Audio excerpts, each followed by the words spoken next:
Hi people, welcome back again with me, Ceko. Oke guys, malam ini kita akan membahas kelanjutan part 3-nya dari kasus Zodiac Killer yang minggu kemarin sudah kita ungkapkan surat-surat yang dituliskan langsung oleh Zodiac Killer. Dan pada malam ini kita akan membahas kelanjutan dari aksinya dan juga ada seorang tersangka yang sangat dipercayai sebagai Zodiac Killer. Nah, bagi kalian yang sudah terlanjur mengklik video ini dan belum menonton part 1 dan part 2-nya, kalian bisa klik dulu tombol di atas supaya kalian nggak kebingungan dengan ceritanya. Oke, langsung aja, it's time to talk it.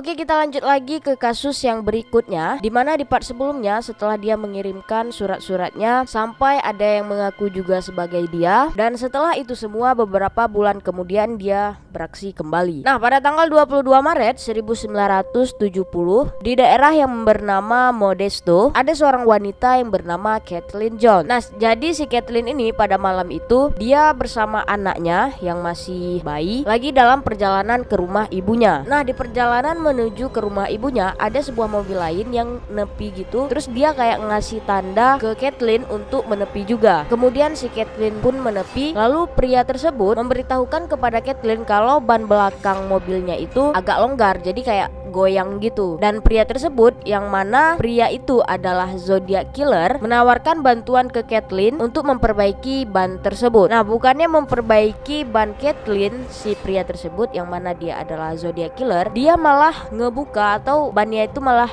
dilonggarin. Jadi baut-baut mobilnya itu kayak dicopot semua. Jadi ketika Kathleen mulai jalan lagi, ya otomatis rodanya lepas gitu kan. Dan kemudian Zodiac pun menawarkan bantuan lagi untuk memberikan tumpangan kepada Kathleen. Nah, ketika di perjalanan Zodiac mengancam akan membunuh Kathleen dan anaknya. Kathleen pun di situ juga udah ketakutan dan panik, dan beruntungnya pada saat itu Zodiac ingin putar balik di persimpangan gitu. Nah, di sini Kathleen pun mengambil kesempatan untuk kabur dari Zodiac. Dia memberanikan diri, menggendong anaknya dan melompat dari mobil tersebut ke rerumputan yang ada di pinggir jalan itu. Di situ Zodiac pun juga langsung turun dan mencari Kathleen dan anaknya. Dan pada saat itu untungnya lagi ada sebuah truk mobil yang melintas juga di jalan tersebut. Jadi lampu mobil dari truk itu kayak nyinari mereka, dan di situ membuat si Zodiac ketakutan dan langsung cabut dari tempat tersebut. Sopir truk itu pun langsung menolong Kathleen dan mengantarkannya ke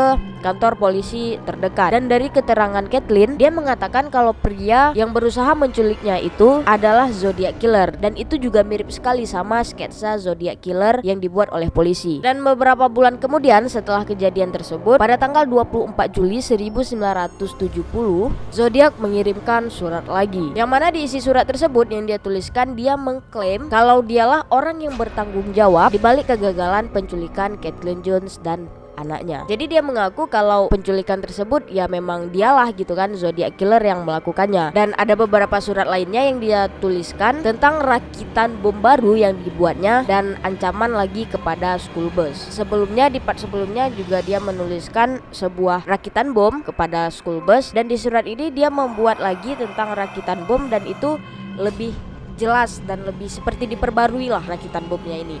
Dan bahkan ada sebuah surat lainnya juga yang berisikan juga sebuah peta, yang dimana peta tersebut dia katakan adalah letak di mana bom tersebut dipasang. Ya sama, ini memang jelas sekali dia buatnya. Jadi dia seperti menginformasikan kepada polisi kalau peta tersebut disitulah kalau kalian ingin menemukan bomnya, coba ya ikutin gitu kan peta yang telah dibuat. Jadi memang nggak berhenti-berhenti gitu ya Zodiac Killer ini memutar otak polisi untuk bermain dengan surat-surat yang diberikan gitu. Sampai-sampai polisi di sini juga udah frustasi gitu kan sama orang ini. Kenapa susah banget sih nemuin si Zodiac Killer ini? Sampai akhirnya kita loncat sedikit, di mana ada seorang pria yang dijadikan tersangka yang bernama Arthur Leigh Allen. Dan dia adalah satu-satunya pria yang paling dicurigai dan paling banyak diyakini sebagai Zodiac Killer. Jadi dari banyaknya tersangka, yang paling mendekat itu adalah dia gitu. Jadi memang sebenarnya tersangka yang udah ditetapkan oleh polisi itu ada beberapa, dan dari sekian banyaknya itu tidak mendekati dengan Zodiac Killer. Dan Rick Allen ini dia adalah orang yang paling ciri-cirinya itu ataupun gerak-geriknya itu sangat mendekati Zodiac Killer gitu. Nah, jadi Allen ini bisa dibilang tersangka utama ya. Nah, kenapa dia bisa dipercayai dan menjadi tersangka utama dalam kasus Zodiac Killer ini? Karena banyak pengakuan-pengakuan dari orang-orang yang mengatakan kalau Allen adalah Zodiac. Jadi pada saat kasus ditembaknya Paul Stine pada kasus supir taksi kemarin, itu pihak dari perusahaan taksi tersebut itu membuat semacam sayembara gitu, yang mana pihak perusahaan tersebut itu mengatakan bagi yang bisa menemukan siapa pelaku penembakan tersebut atau yang bisa memberikan petunjuk atau clue tentang si Zodiac Killer,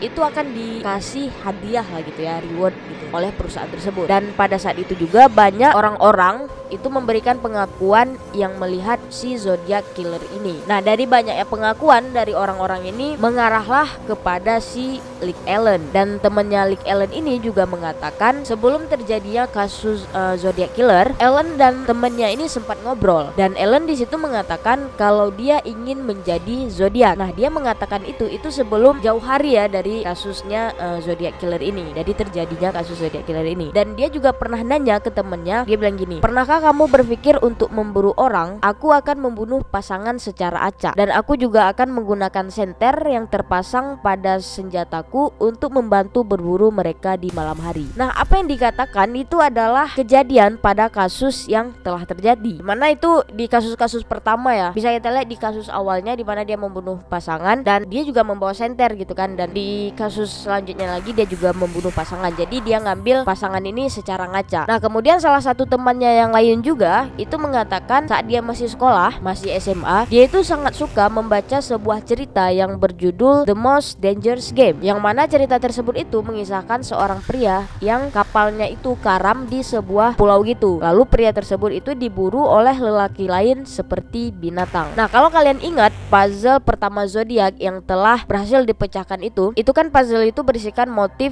yang mengatakan saya suka membunuh orang karena itu sangat menyenangkan, itu lebih menyenangkan daripada membunuh binatang buas di hutan karena manusia adalah hewan yang paling berbahaya. Dan kata-kata itu adalah kutipan dari cerita tersebut. Dan dikatakan juga kalau Rick Allen ini mempunyai sebuah jam tangan dengan tulisan zodiak, dan terdapat juga lambang crosshair seperti yang ada di surat-suratnya itu. Dan jam tangan tersebut itu adalah pemberian dari ibunya pada tahun 1967. Dan apakah ini sebuah kebetulan? Ya nggak tahu. Gimana menurut kalian guys? Komen di bawah, oke? Nah, kemudian jejak kaki yang ditemukan di Danau Berryessa itu mirip gitu dengan jejak kaki punyanya si Rick Allen ini. Sampai akhirnya polisi pun mendapatkan surat perintah penggeledahan ke rumahnya Allen. Dan saat digeledah itu juga banyak gitu ya ditemukan hal-hal aneh di rumahnya, seperti ya binatang yang udah dibelah lah, banyak juga barang-barang aneh gitu kan. Ya pokoknya banyak lah yang membuat polisi ini semakin curiga gitu dengan Allen. Tapi sayang sekali tidak ada bukti fisik yang mengidentifikasikan kalau Allen ini adalah Zodiac. Saat dites tulisan tangan oleh polisi juga itu tulisannya itu nggak cocok dengan tulisan yang ada di surat Zodiac. Jadi nggak ada bukti yang kuat gitu yang menyatakan kalau Allen ini adalah Zodiac Killer. Dan ya nggak bisa ditangkap juga kan. Dan sampai akhirnya pada tanggal 27 September 1974 Allen ditangkap karena pelecehan seksual kepada anak-anak. Jadi penangkapannya ini juga nggak ada hubungannya sama kasus Zodiac Killer. Nah, anehnya di sini pada saat si Allen ini di penjara itu Zodiac nggak pernah kelihatan lagi. Ya maksudnya itu dia nggak pernah ngirim surat lagi. Pokoknya aktivitasnya itu selama Allen di penjara itu nggak ada gitu. Dan dia itu menghilang selama 3 tahun. Sampai akhirnya Allen bebas pada tanggal 31 Agustus 1977. Muncullah sebuah surat dari Zodiac Killer lagi, yang mana di dalam surat tersebut dia mengatakan I am back with you, aku kembali bersamamu. Ya nggak tahu ya apakah ini sebuah kebetulan aja atau si Zodiac Killer ini pinter gitu mengambil momen dimana dia sengaja ngirim surat saat Allen bebas supaya polisi ini tetap berpikir kalau Allen ini adalah Zodiac Killer. Ya atau memang Allen gitu. Kemudian pada saat itu polisi juga udah ya bisa dibilang udah buntu lah ya dalam mencari bukti atau clue tentang Zodiac Killer. Dan karena kasusnya ini juga sudah terlalu lama dan tidak menemukan titik terangnya. Akhirnya kasus Zodiac Killer ini pun ditutup dan dibekukan. Sampai pada 13 tahun kemudian ada seorang pria yang bernama Spinelli. Nah, jadi Spinelli ini dia membuat sebuah pengakuan ya kepada polisi. Spinelli ini adalah seorang, pada zamannya pada kasus Zodiac Killer itu, dia adalah seorang pemilik dari sebuah klub malam gitu. Dan pada saat terjadinya kasus Zodiac Killer itu, Spinelli dia lagi mencari orang-orang yang mau bekerja sebagai bodyguard di klubnya ini. Dan Ellen pada saat itu dia datang dan menawarkan dirinya untuk menjadi bodyguard. Tapi Spinelli di sini menolak permintaan Ellen dan mengatakan kalau Ellen ya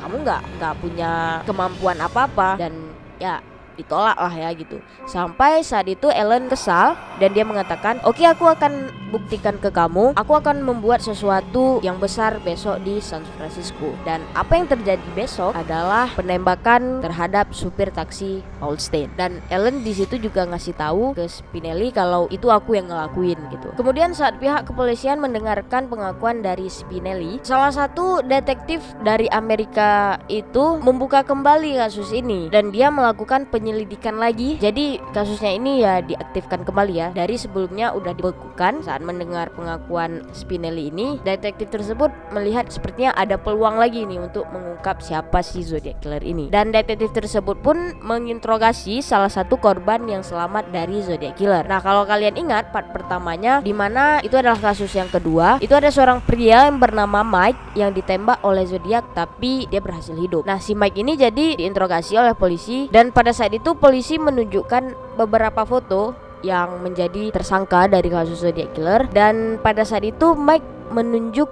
Ellen dan dia mengatakan kalau ini adalah orang yang telah menembakku. Nah, jadi si Mike ini benar-benar yakin ya kalau Ellen adalah orang yang menembaknya. Dan di situ polisi juga mengkonfirmasikan lagi, kok kamu bisa ingat gitu orang yang nembak kamu, padahal kejadian ini udah lama sekali. Dan Mike situ mengatakan, aku gak akan pernah bisa melupakan wajah orang yang telah menembakku.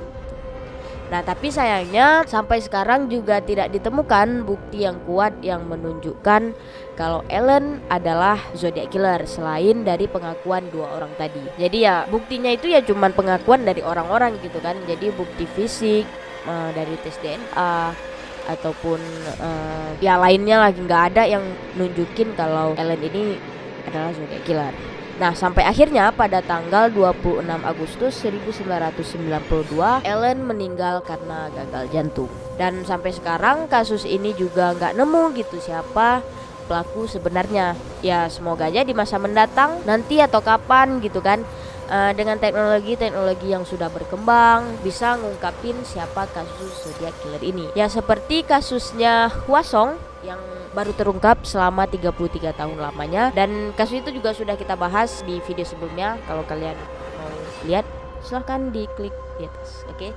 Dan semoga aja kasus Zodiac Killer ini berakhir seperti kasusnya Hwasong gitu kan. Ya walaupun aslinya nanti si Zodiac Killer ini, si pelakunya ini sudah mati, ya setidaknya kita tahu lah ya siapa pelaku di balik pembunuh berantai yang sangat misterius dan terkenal ini. Karena banyak orang-orang yang sangat penasaran gitu sama wujud aslinya si Zodiac Killer ini.